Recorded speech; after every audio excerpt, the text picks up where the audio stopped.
and working with equations and inequalities. Let's see, an equation is a mathematical sentence stating that two mathematical expressions are equal. It's got an equal sign in it. The solution is that value that's going to make it a true statement, and then understanding the inverse operations and the addition property of equality, or the properties of equality that allow us to isolate our variables and combine like terms and get to that ultimate solution. So today, looking at solving linear equations, examining graphs and making some connections and understanding, and then of course our linear inequalities with that too. So a root is a solution, is a zero. Inequality is going to have a span of answers. So as we talk about these things, with we are not going to necessarily, as it talks about study tips and justifications, we are not going to necessarily list justification why we do each step. But we will want to understand how and why we do things. I created this little list. It's pretty simple. How to solve an equation. Identify the variable, because there may be more than one variable, so you want to know which variable are you trying to solve for. Combine like terms. Isolate that variable using inverse operations. And then you ultimately will divide by the coefficient because you want to get your variable by itself, and then put that answer back into the original equation and see, is it a true statement? I will be honest with you, most people skip step 5. They come up with a solution and they're happy. Okay. Very rarely do we have to check for extraneous solutions, but you should always check your answer. But so is this going to seem more difficult than normal solutions or equations that you've done in the past? Yes. Why? Because they put fractions in there, they put decimals in there, and immediately, for some reason, that seems to make it more difficult. But just step by step, follow through. Always combine like terms when you can. Always do the simplest thing you can, and then oftentimes the rest of the problem will reveal itself. So here, in this equation, they got a lot of stuff going on, things that we haven't talked about yet, or in a while.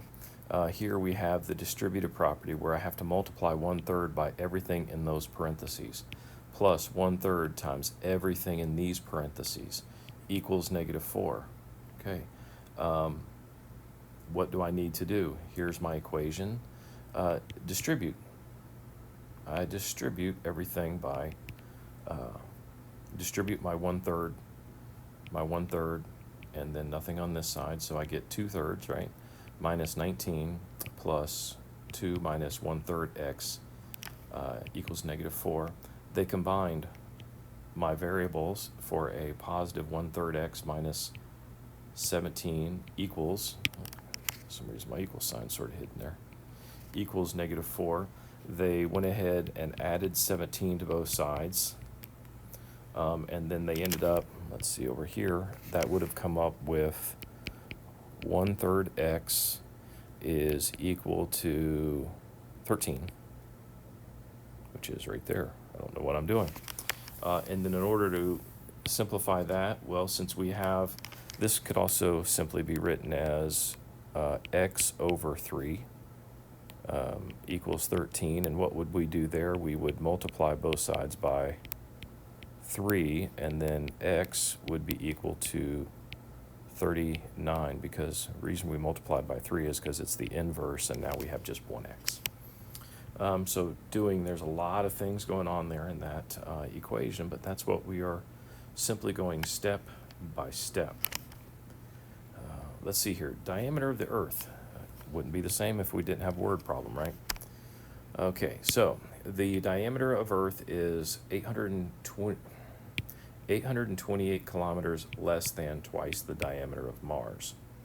If Earth has a diameter of this, what is the diameter of Mars? Okay. They said that things that you have to think about is often what they did not give us. They didn't tell us what Mars was. And here they're saying, let the variable m be Mars. So the diameter of Earth is 828 less than, so that's minus, right? I'm going to subtract that from twice the diameter of Mars equals the diameter of Earth. Well, then they told me that the diameter of Earth is 12,756. Well, I'm going to substitute that in. It's going to be this one. 12,756 is Earth's diameter, and it is equal to 2 times Mars' diameter less 828. And that provides an equation for me to now solve. And then once we get that equation over here, well, they combine like terms. They went ahead and added 828 to both sides because that became 0. Then they have 2m equals 13,584, divide both sides by 2, and the diameter of Mars is 6,792. So that is processing those words into equations, which are mathematical sentences, and then solving them as we would anything. But we have to process them. Okay, so check. And in 1962, Wilt Chamberlain set a record for the most points scored in a single NBA game. He scored 28 points from free throws and made X field goals worth 2 points each. If Wilt Chamberlain scored 100 points, how many field goals did he make? And which equation represents the number of field goals that Chamberlain scored? Okay, well, one, I've heard him interviewed after the fact, and the game really turned into everybody was feeding him the ball, and once it got to like 70 points, they're like, just keep shooting, dude, just keep shooting. We want to see how many you can get. But to not take away that is still a remarkable feat, he scored 100 points. We know that 28 points were free throws, plus he had 2 times the number of field goals they use field goals that he shot. So what would be the equation? Well, this is what I've come up with, right? That's the overall equation. Does that match anything that I have? Well, this one matches this one. That would be an equation to identify this variable. Could we have done something differently? Maybe that wasn't there. If I combine like terms real quick, maybe somebody came up with 72 equals 2x. That is the equivalent expression, right? I use the subtraction property of equality, and I subtracted 28 from both sides to combine like terms, and then that way I have 72 equals 2x. And then it says how many field goals ultimately, if we divide by the coefficient, x is 36. So 36 of those. Okay. There you go. There's a word problem, processing through how do we think of the problem that helps us determine an answer. So talking through, writing it down so you can see what you're thinking instead of trying to jumble all the stuff in your head at one time. Geometry, the formula for perimeter of a parallelogram. Perimeter equals 2 times A plus B. A and B represent the sides and the width, length, and the width. You probably saw in, you may have seen like the perimeter equals 2 times L plus 2 times W. Right? 2 times length, 2 times width. So with that, they're got the original equation, and they want you to solve for B. This is a literal equation where we have more than one variable, and we want to just move those variables around to ultimately, instead of having P equals, we want to have B equals. So that's what variable were we? Identify the variable. We want B. Now we're going to combine like terms, isolate our variable using inverse operations. So I want to get this by itself, so that's why they subtracted 2a from both sides, because that now becomes 0. So p minus 2a is equal to 2b. We're not solving for 2b, we're solving for b. So if we divide everything by 2, 2 divided by 2 is 1, so b equals perimeter divided by 2 minus a. So there you go. That's what a literal equation is doing, is isolating a specific variable in a formula. And then here, the formula for area of a trapezoid. A little bit longer, but hopefully you recognize it. Area is 1/2 your base 1 plus base 2 times your height. Okay, that was what we would see. But it doesn't matter that it's a little bit different. Ultimately, we want to solve for h. We want to get that by itself. There's different ways to do an equation, but the first thing they're showing you here is I have a fraction. How do I get rid of a fraction? I multiply by its inverse. If I multiply 1/2 times 2, it becomes 1, and my fraction disappears. But if I multiply one side of the equation, I have to multiply the other side of the equation. So again, 2 times 1/2 simply becomes 1. And then I need to isolate the variable by dividing by a plus b. And if I divide by a plus b on one side, I have to divide by a plus b on the other. So that divided by that becomes 1, and we have isolated h by itself. Again, we are moving variables around as if they were numbers using the same properties that we would use. It just happens to be an algebraic expression in the end instead of a more neat solution. Okay, so solving linear equations by graphing, understanding that the solution of an equation is called a root. Okay, roots, solutions, x-intercepts, zeros, because it's called a zero because on this line where it crosses over the x-axis, y is equal to 0.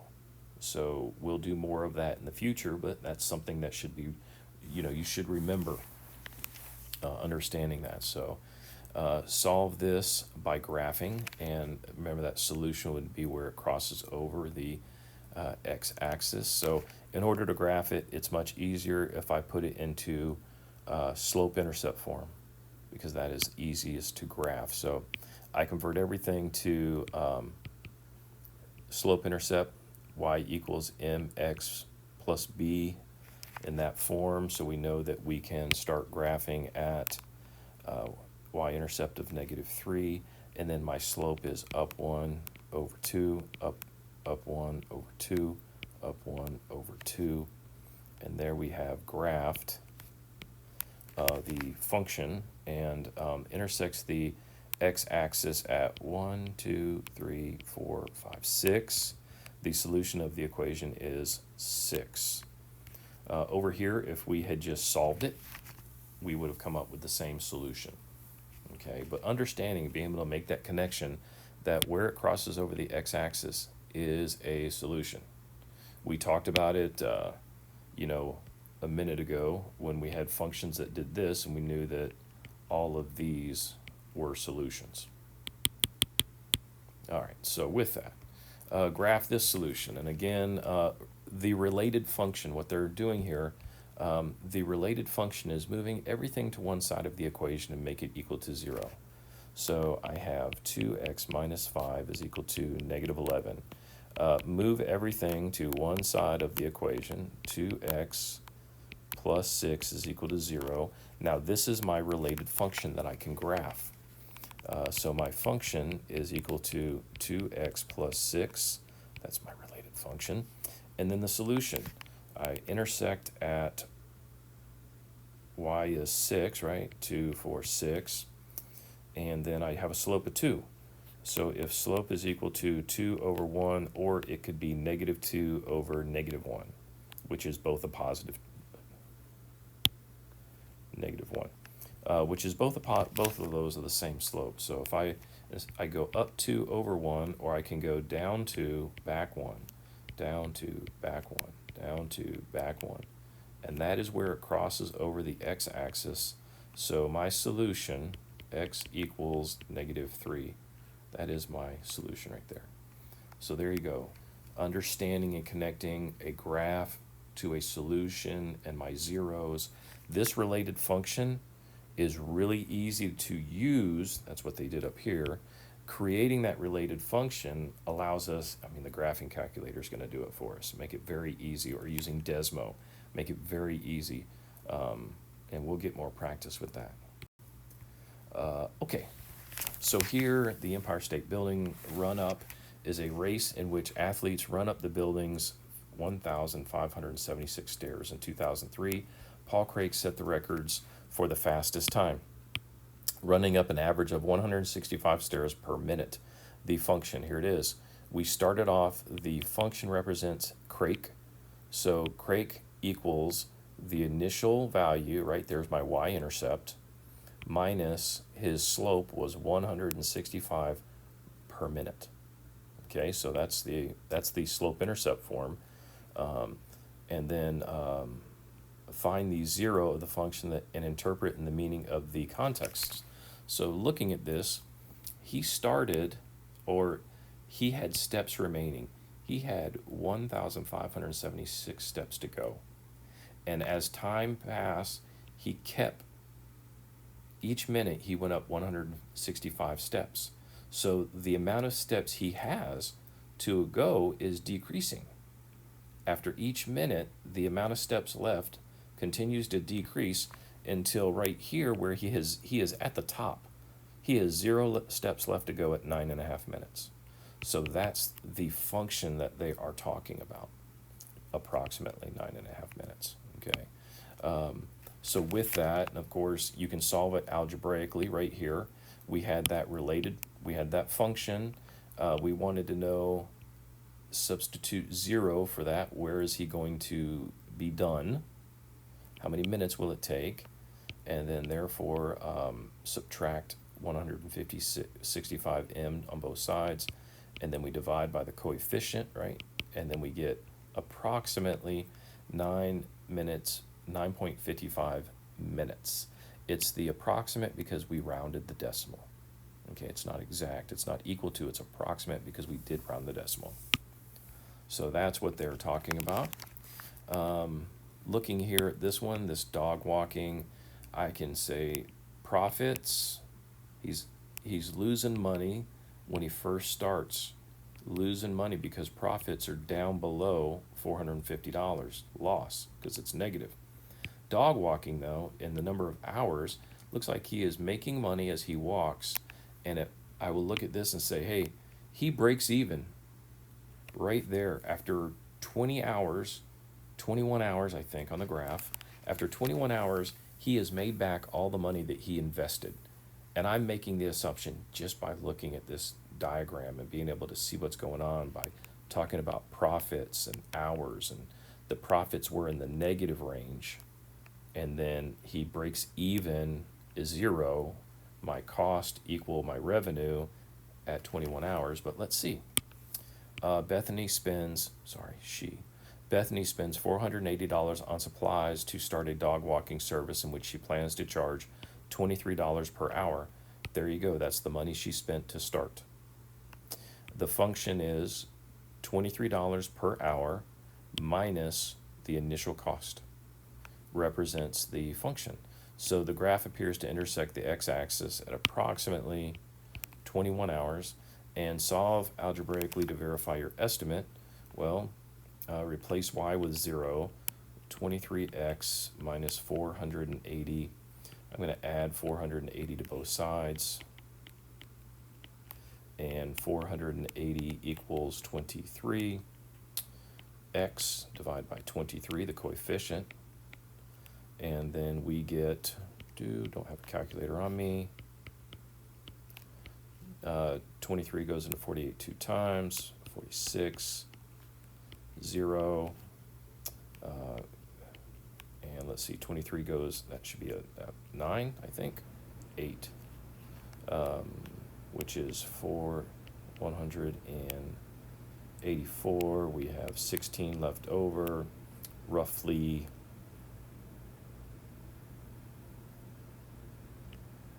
6 times. So if we round that up, it says round to the nearest hundredth. So we're getting there, and it says hundredth, but if we just say, hey, it's going to be 20.9 if we round to the nearest tenth. Okay, so that is looking at equations and interpreting the information. Now for inequalities, very similar. The same properties apply. We do know that I will say that we have to remember the golden rule. When you are dividing by a negative number, my inequality sign will flip, if you recall that. But that's really the biggest one. Otherwise, everything seems to be working along here as the same properties. Because we were talking about these on graphing a little bit ago, understanding that the open circle means the open circle on a graph, that is going to be greater than. Open circle going this way is going to be less than. Closed circle going this way is going to be greater than or equal to. Closed circle going this way are going to be less than or equal to. So there you go. Thinking about how we're graphing. And then here we have this initial inequality. Here they talk about the golden rule of reversing the inequality.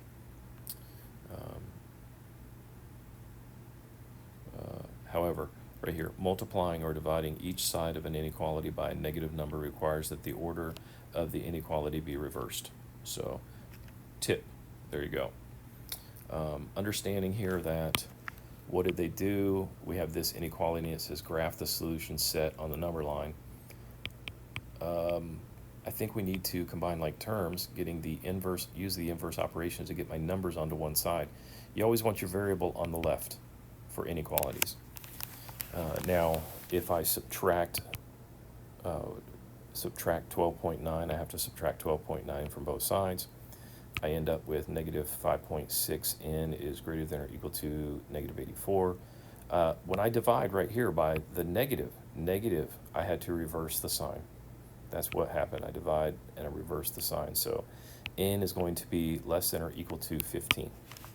So less than or equal to, that means it is included, and just this way.